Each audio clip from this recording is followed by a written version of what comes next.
This video is kindly brought to you by Squarespace, the all-in-one platform to create a beautiful online presence. Hi, my name's Janelle and welcome back to Rosery Apparel. In this video, I'm going to be sharing how to make this dreamy shirred bodice dress step by step. I have been seeing multiple variations of this dress design pop up on my Instagram feed lately, and as soon as I saw it, I knew I had to have a go at making something similar for my own wardrobe. I am a huge fan of shirred dresses. They are just so comfortable and it looks super impressive, but honestly, shirring is so easy to do. It is time consuming, but it is very easy. This dress features a V-shaped waistline, which is also known as a Basque waistline, which I personally think gives this otherwise quite simple dress design the most romantic and fancy vibe. To make this dress, I ended up pattern hacking my Rosa sewing pattern, which I'll have a link to down in the description below. And to make this dress, you're going to need around 4 to 6 meters or yards of fabric, depending on the size you're making. So yeah, without further ado, let's get into it and let me show you how to make this dreamy dress step by step.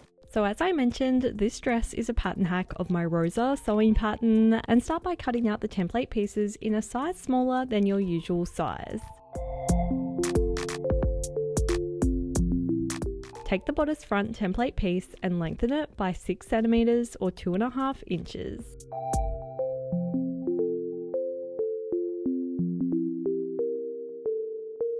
Then trim the sides of the front bodice template slightly so that it now has a straight edge. Mark the 10 centimeter or 4 inch point from the bottom edge of this extended template piece, and then use a French curve to give the template a V-shaped waistline, also known as a Basque waistline. Do this by creating a slight curve starting at the 10 centimeter or 4 inch mark and ending with a sharp point at the bottom edge of the extended template piece. Now for the back template, start by folding the center back edge in by about 1 centimeter or 1/2 inch, and then lengthen the back template by 10 centimeters or 4 inches.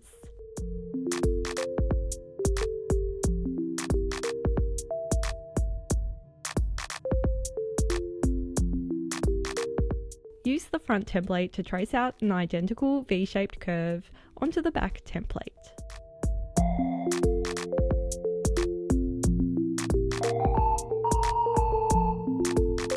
Then lastly, take the skirt template piece and mark out the 10 centimeter or 4 inch point from the top of the skirt at the on the fold edge. Draw a line diagonally from the top of the skirt to this 10 centimeter or 4 inch mark. This will create the V shape for the skirt so that it will match up nicely with the bodice front and back pieces later. Now to start the part of this project that takes by far the most amount of time, the shirring. For this, we will be needing 2 rectangles of fabric. The first rectangle will need to measure 2 times the width of the front template piece, remembering that it will need to be cut out on the fold, by the length of the front template piece plus approximately 30 to 40 centimeters or 12 to 16 inches extra. And then the second rectangle will need to measure 2 times the width of the back template piece by again about 30 to 40 centimeters or 12 to 16 inches extra. This extra bit of fabric will allow for any shrinkage from the shirring and to also be able to cut the sleeve templates from later on. Once these rectangles have been fully shirred, they will be half the width of the original rectangle. Shirring fabric looks super impressive, but it's actually really simple, and here is how to do it. Start by hand winding some shirring elastic onto your bobbin, being sure to hold the elastic firmly to create a little bit of tension as you wind it, but being careful to not actually stretch the elastic as you wind it. Once the bobbin is full, place it into your machine as normal. For shirring, you will need to experiment a little bit with the settings as each machine is slightly different, but for my machine I find it best to change the tension to 6 when it's normally 4, and to also change the stitch length to 3.5 when it's normally 2.5. Once you're happy with your settings, start shirring your fabric rectangles horizontally, lining up the sewing machine's presser foot with the straight top edge of your fabric. The shirring elastic should start to stitch up into your fabric and gather up the fabric and make it stretchy. Keep stitching rows of shirring, lining up the presser foot with the previous row of stitches to ensure the shirring is even and also to make sure it stays as straight and lined up as possible. At first it won't be gathering up all that much, but the more rows you stitch, the more gathered and stretchy the fabric becomes. Once the rectangle is fully shirred, it should look a little something like this. And make sure to leave the bottom edge unshirred by about 2.5 centimeters or an inch like this. Before cutting into our freshly shirred rectangle, be sure to give it a good steam with your iron, as this just shrinks the shirring elastic ever so slightly more and will ensure that none of the stitching will come undone when we start cutting into it. Fold the shirred rectangle in half so that the rows of shirring are still horizontal, and pin the bodice front along the fold of the fabric. Cut the template out, which I know does seem a little bit scary, but I promise you, if your shirring has been stitched and steamed correctly, it will not come undone.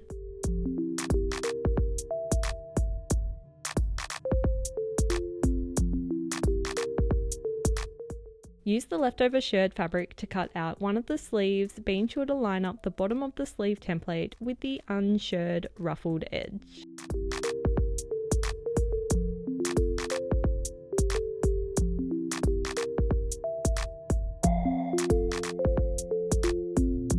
Then do the same for the other shirred rectangle and cut out the back template piece, also placing it on the fold of the fabric, and also cut out the last remaining sleeve.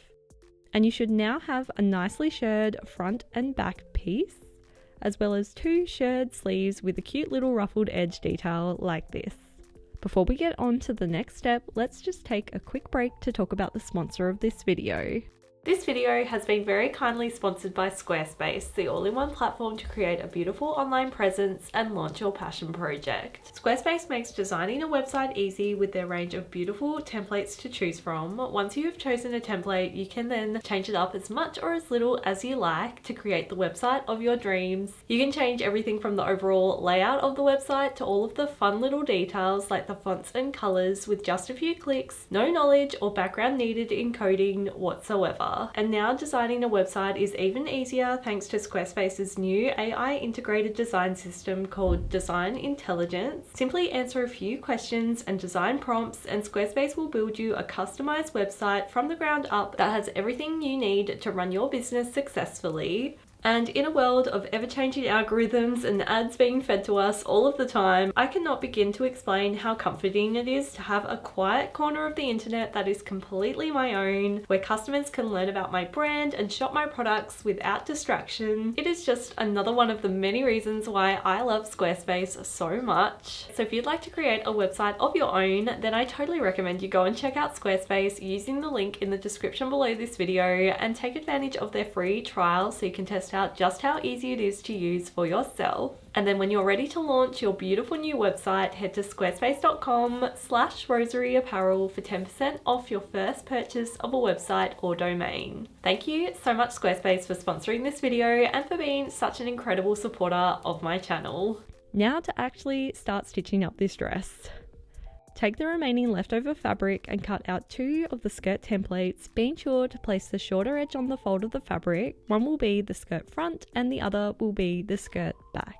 I decided to lengthen the skirt by 20 centimeters or 8 inches, and feel free to play around and customize the length of the skirt however you would like.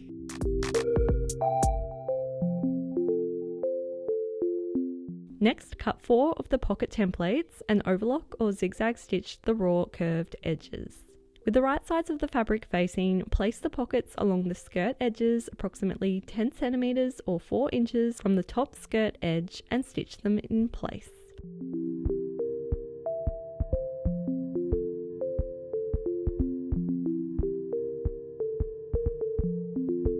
Once the pockets are stitched in place, overlock or zigzag stitch the raw edges of the skirt front and back.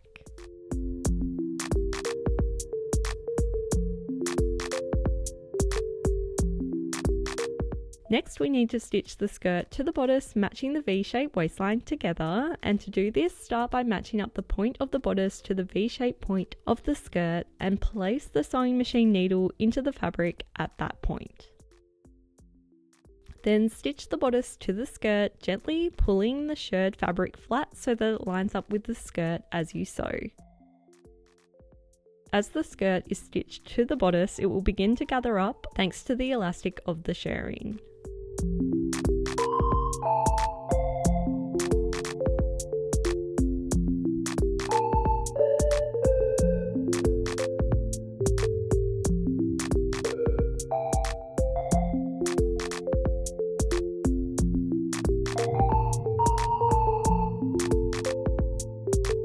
Repeat this for the other side.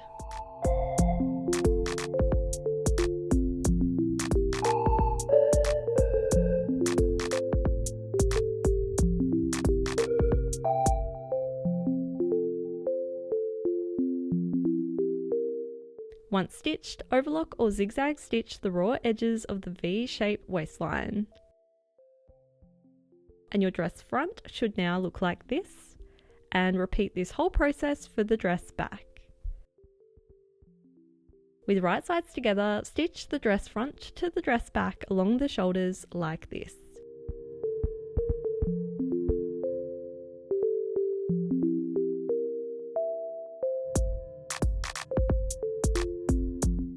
Overlock or zigzag stitch the raw edges of the shoulders, and also overlock the remaining side edges of the bodice front and back.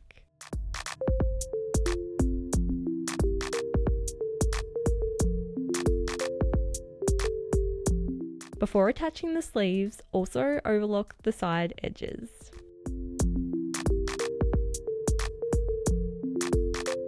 Then with the right sides together, pin and stitch the sleeves to the armhole edges of the dress, carefully stretching the armhole edge to ease the sleeves in place.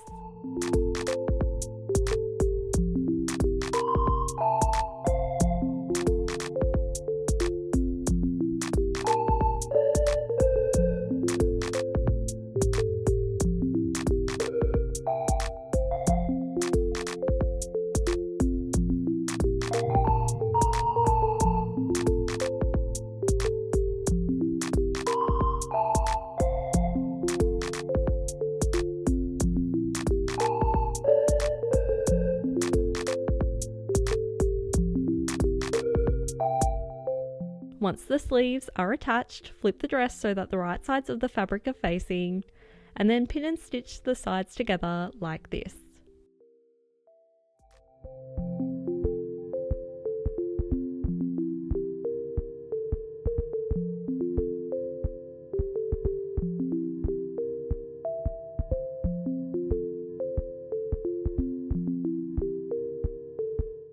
Now to stitch a contrasting rolled hem along the remaining raw edges of this dress. Take some thread in a contrasting colour that complements the fabric you're using and thread it into your overlocker, skipping and removing the left needle if you have one of those in your machine. Set the upper and lower looper tension to 9 and the right hand needle tension to 3. Also stitch the stitch length to 0.5 and the differential feed to 1. Feed the raw edge of the sleeve ruffle into the overlocker, and as you do, it should create the sweetest little dainty contrasting rolled hem. Do the same for the raw edge of the neck opening of the dress, being sure to stretch the fabric out in order to keep the opening nice and stretchy. To finish the dress, you can hem it like normal, but alternatively, you can also finish the dress with a cute rolled hem as well.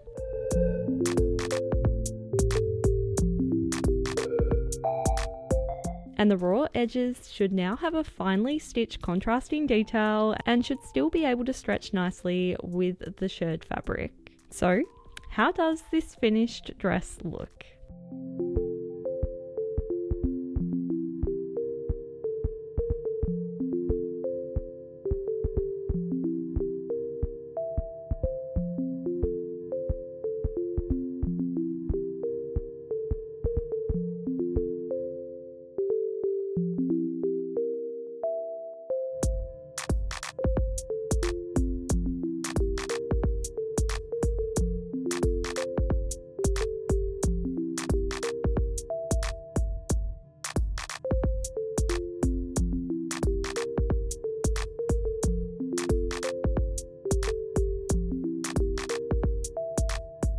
So I hope you enjoyed this tutorial and that you're now inspired to have a go at making a dress just like this one for your own wardrobe. If you do have a go at making this dress, then I of course would love to see it, so be sure to tag me at Rosery Apparel when you share your photos on your socials. I am just so completely in love with how this dress turned out. Like I said at the start of the video, I just adore this V-shaped waistline. I just think it adds the most romantic detail to this dress, and there's something about it that just makes me feel really fancy when wearing it. I don't know, it's just like giving me ultimate princess vibes. So yeah, if you enjoyed this video or found it helpful, it would really mean a lot to me if you could give it a like, and be sure to subscribe to my channel if you're not already for more sewing type videos just like this one. Have a lovely day and thanks for watching.